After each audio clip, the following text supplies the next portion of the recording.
Okay guys, so this is Daniel. He's doing your inspection. But what happened was he was scoping and it made it all the way to a heavy, big... Maybe a dry ball of toilet paper. Yeah, clump of toilet paper, so nothing could go past it. Driveway area. And so he couldn't really complete the whole thing, and also when you move in, there'd be a problem. So I just told him to go ahead and scope it, or I'm sorry, to snake it. So that's going to cost 150 bucks, but it's going to need to be done regardless. So I just went ahead and said, let's get it done, because when you move in, you want to have it clean. So anyhow, we'll see that it looks okay all the way the rest of the way through. But that's Daniel, and he said, so far, except for that, looks good, right? Yeah, everything looks good other than that. Okay, great. No roots, no nothing. All right, thanks, Daniel. Hammered originally through there. Okay. Only got out like 60-something feet. Okay. What put me about a little past halfway of the driveway. Okay. In the middle of the driveway area. Pulled the camera out, snaked it all the way out 75 feet, pulled it back. And that was underneath my car in the front. On the yes. front, I'm parked on the driveway. Okay. And then re-put the camera back in, got rid of whatever that toilet paper or whatever the heck that was, is gone now. Okay, good. But then I was only able to push the camera like 82 feet, not because there's something there, but there's probably just a few tight turns, and obviously I'm so far out, so it's hard to push that cable. Okay. It's a fiber optic cable. So are the tight turns about, that's hooking up to the main line? Oh, okay. Yeah, they're not bad. It's just, however, it's leaving the property to go out to the city. That's all, just to make a transition. Okay. So then, pulled the camera out and went through the little clean out at the laundry room. Yeah. Obviously that puts me how much closer. Right. I was able to go all the way to the city and everything looked good. Oh, good. Okay, so aside from the rock hard obstruction that is now gone, so it'll actually work. Yes. Everything is fine. There's no roots, there's no breaks, there's no offsets. No roots, no offsets. Okay, guys, this is Casey who's doing your inspection today. How are you guys? Just finished up your report here. Gonna spit off a couple of the items that I want to bring to your attention. I'm going to email this report in its entirety with color photos tomorrow to you and Mark, okay? But while we're here, a couple of things I just want to point out. Nothing's really, I don't know, I'd say detrimental in the sense that you can't touch it until you move in, except for maybe the garbage disposal, okay? But we're gonna walk around. Yeah, I was gonna say, well, you pointed at the garbage disposal. Maybe we should start there. What's wrong with the garbage disposal? Well, let's just start with the roof. On the roof, I just said there's two broken roof tiles, kind of above the south bedroom. Okay. And then a lot of the plumbing vent pipes on the roof appear not sealed. A lot of deteriorated sealant or missing sealant in general. Okay. And there is some evidence of maybe either a past or a present roof leak here in the family room. There is some blistered drywall, a little bit of patch marks on the ceiling here. Now, were you able to go up into the attic and look in that area? Yeah, there's nothing visible in the attic. There's no staining or anything in the attic. But there is insulation, that covers that wall or that ceiling joist. But I didn't see anything, no discoloration on the wood or anything in the attic. Oh, really? So it doesn't. So do you think it perhaps is a past thing, or what's I would say yeah, in the sense that you guys got rain out here the last 2 weeks. Yeah, we've had a lot of rain, and we did have a big storm last week. There was a downpour. Right. So I said I didn't guesstimate being present or past. I just said evidence of a roof leak. Okay. So that way, that doesn't look like a very clean repair job up there. Still a little bit of blistering going on the joint compound. So I just noted that as well. Did you see anything above that on the roof in that area? Well, the chimney pipe is adjacent to it, and that's usually a big point of where they do penetrate because it's a larger pipe. But there's no evidence. There's nothing visibly looking bad on the roof like anything's current. Okay. In that area. But there is a bunch of vent pipes from the adjacent bathroom and the chimney that I would recommend resealing because that could be a point where they run down that pipe and then go sideways once they get up in the attic. Okay, that's. Does that need to be a roofer, or is that a handyman job, or? Well, since we already got two broken roof tiles, I'm gonna go with the roofer just so that way he can replace or repair the broken roof tiles, and while he's up there, they can just patch everything. All the roof penetrations can be all resealed and then no one would have to worry about it for 5-6 years at least. Okay. Water heater's a 1998 model. It's original. It's got a lot of knocking going on. We got a lot of clanking. That would probably be my first expense if you don't want to go through the home warranty. If you just want to put in $1,000 out of pocket when you guys take over the house, so for peace of mind, that's probably recommended in that sense. If not, then you're on borrowed time. 1998, we're 22 years old. It could go out at any time, and it's starting to, loud knocking. Even when you just turn on the sprinklers, the water heater knocks. Okay. So, it's a sign of So that's a time to have that replaced. Absolutely. Air conditioners are the same thing, 1998 models. But both of them worked really well, but it's not August. So we don't have a hot house that we're trying to maintain temperature, but I was getting anywhere from 48 to 52 degrees coming out of all the registers throughout the house. Okay, so We got very maintain good home temperature warranty. differential. Yes, that's what I'm going next. Keep your home warranty in effect.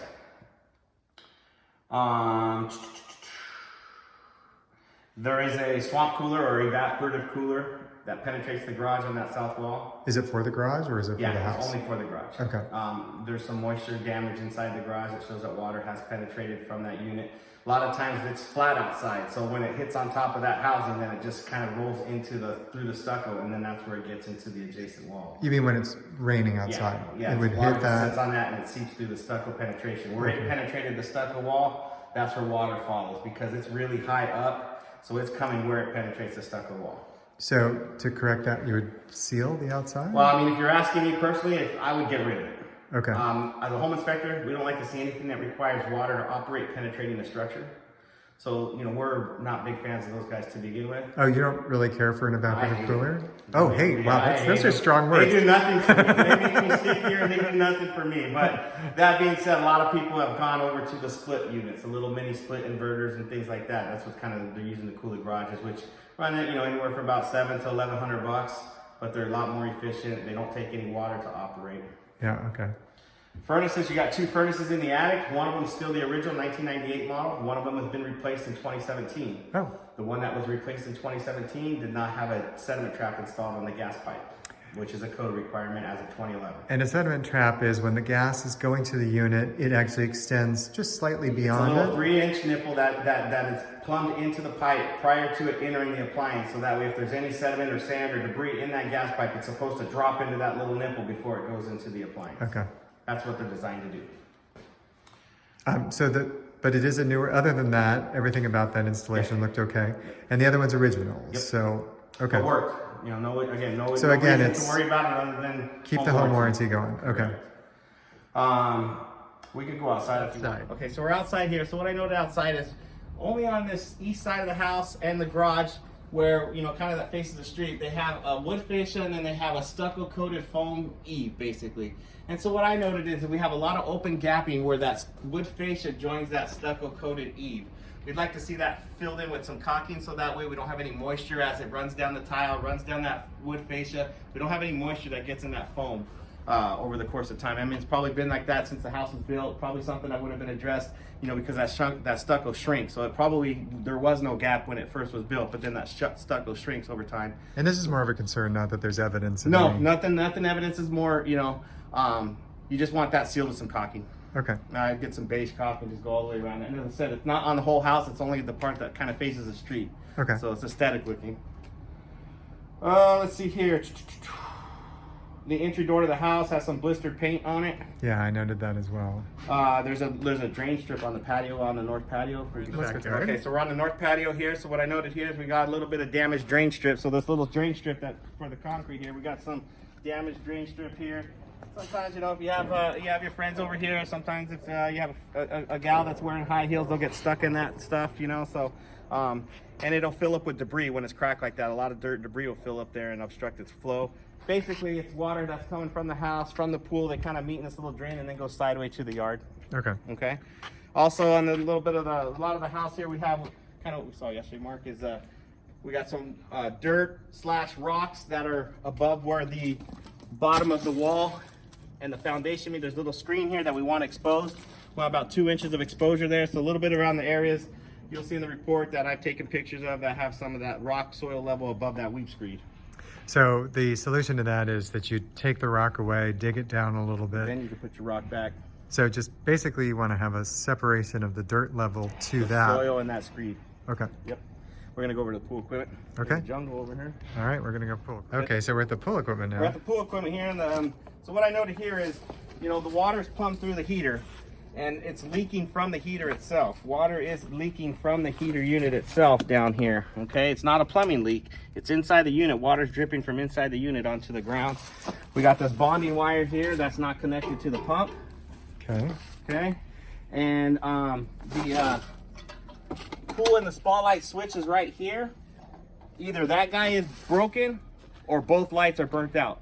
because right now I couldn't get the pool or the spotlight to illuminate. So I have them both being burnt out, or those switches are very temperamental. But this is your pool spotlight switch, and so what I noted is that they're inoperative, or that switch could be bad. Okay, so as far as the heater having a leak coming out of it, and it's kind of an older looking heater, I'm assuming that worst case scenario is the heater is going to need some major repair. Yeah, I'm not sure how you repair it. I've never seen what one looks like inside. So I don't know what kind of repair possibilities there are. It might need to be replaced if it's something that's cracked and there's no way to keep the water enclosed. I think those or are whatever about it's running $1,000 for another one of those type of things. Yeah, about what, 3? Or is it 3 though? Yeah, I think it they're could like be. $3,000. Okay, well then that's much more than I thought. Yeah, I think they're like $3,000 for a brand new pool heater. Okay. And then I just know you got some rusted plumbing going to it. Yeah, and that could be painted gray, so it doesn't do that. Filter was working Yeah, otherwise? everything's good with that. This is the valves. Everything's manual, so you turn on the spa. You just turn these 2 valves 180 degrees, and that's what makes your spa jets work. But if you wanted to turn on your light, turn on your heater, do your spa jets, you have to walk over here and manually do it. Okay, so they were probably going to have to do some upgrading here anyhow. A little bit of automation, yeah. I don't know if you want to get a shot here, but what I'm noting here in the pool is right below the decking, you'll see some gaps in the coping right there where there's usually a little seal that seals the pool structure and the pool decking. And you'll see you have open gaps where some coping has been missing or / deteriorated or just separated. And it's in a lot of areas around the pool. Is this water level up a little too high at this point too? Yeah. So this should be a little lower. Yeah, and when the spillway is going, it kind of drops a little bit once the spillway is going. But the autofill valve is working, but I think they might have had because they had the water off going to it, so I think they had it filled up with the pool, but it worked. So it doesn't. It's not a full assembly thing. So it has an autofiller, but we're not sure it's. Well, the autofill works. It was off, so I think they filled the pool with the hose before we got here. Oh, So interesting. the autofill, the valve to the autofill was shut off. Okay. So I don't know if they knew that the autofill was working, but that valve was shut off there. So I think it was being filled with the water, with the pool. And what about the surface, inside area or Yeah, surface I of did note that? there's some peeling plaster, chips, peeling plaster in a lot of areas on the pool. That's mainly cosmetic though. Yeah, I think it costs a couple bucks to fix, but yeah. It's not leaking. We don't have any rust or anything coming through the gunite. Okay. Okay. Where were we off to next?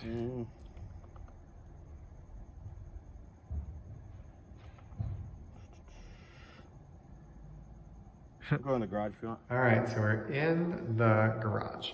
So not much going on in the garage other than I just wanted to point out this is a firewall. Technically, this wall separates the garage from the house. Okay, so the den is on the other side The of this. den or dining room is over there, yep. We got a hole in the firewall. Just need to patch this hole right here. We can't have any holes going through the firewall. Okay.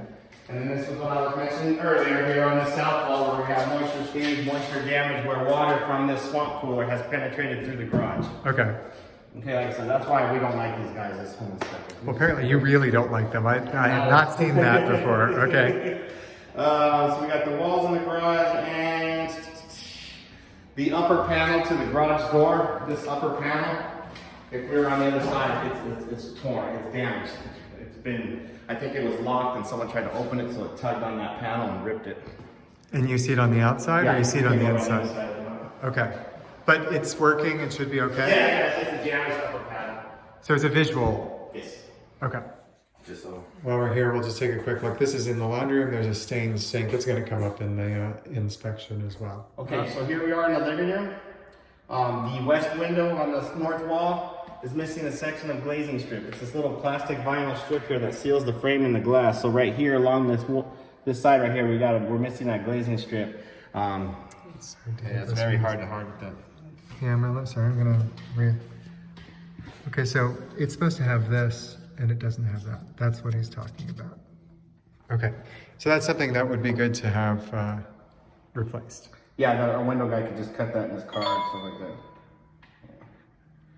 that. Okay, and we have in the family room. We already talked about that. I don't know if Mark told you, but family room, like I said, this is where if there was a past roof leak, it was in this area here, and so we have some, obvious patch marks, blistered drywall. Probably could have done a little bit better job patching that. I said our separated trim here on the built-in cabinet. Right. And how are all the bathrooms? Everything okay with the front bathroom? And... No, everything's good with those, yeah. Okay, good. And just a lot of missing door stops. A lot of missing, I know, this is your new thing, door stops. That's always been my thing. This is a lot of them. The last 2 days. And we're talking about, but a missing doorstop means that there's not a doorstop, so the door handle could potentially hit the wall. And that's what will be noted in the inspection. I don't want no hole in the wall for something that can be done.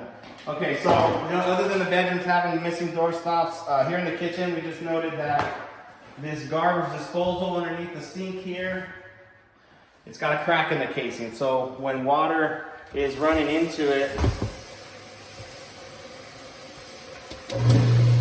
it's got a crack. Oh, you can see it dripping there on the left corner. Got it. The wood looks fine, so it just needs to be replaced. Right. Do we have a high loop or a... Yeah, we're good on that. Oh, well, We're good on God. And then I just noted that we got a lot of louvers that are damaged on your shutters here on the kitchen window on that west wall. Just a damaged louver there. All right. Disconnected louvers. And then the that's pretty much it, really. Oh, in the attic, you have two furnaces in the attic. One on the west side of the attic access, one on the east side of the attic access.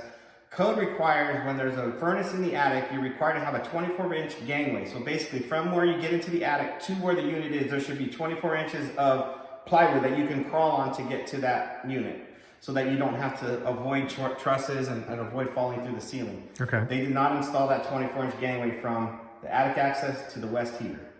Okay, so it's something that would be nice to be added so that you bring If it up to not, code. and sometimes if you have like a gas man come up here to turn on your pilots or to check your stuff, they throw a fit because they're not allowed and they won't do it if, you know. So that's why they want that there, so that way no one has to avoid stepping on ceiling joists or anything like that. Okay, and then Just be able to get right to the unit. overall? Overall, you know, some things are a little deferred outside, but, you know, overall in terms of functionality, you know, everything's operating, everything's working, windows are opening, closing indoors, outlets are grounded, GFCI protected outlets on exterior and bathrooms, so a lot of that stuff is, those safety items are there. Okay, and you tried the Home warranty, appliances? yeah, all the appliances operate, you know, dishwasher operates, as I said, we got a bad disposal, but that's gonna be in your pour item, so. The leaking spa heater and the leaking garbage disposal will be in the pour items because you don't really repair those guys. You just replace them, I believe. Right. I'm not sure you can repair that heater, the pool heater. So if we find out we can, let me know. Okay, sounds good. All right, I'll have it to you guys tomorrow. Thanks, Casey. Thank you.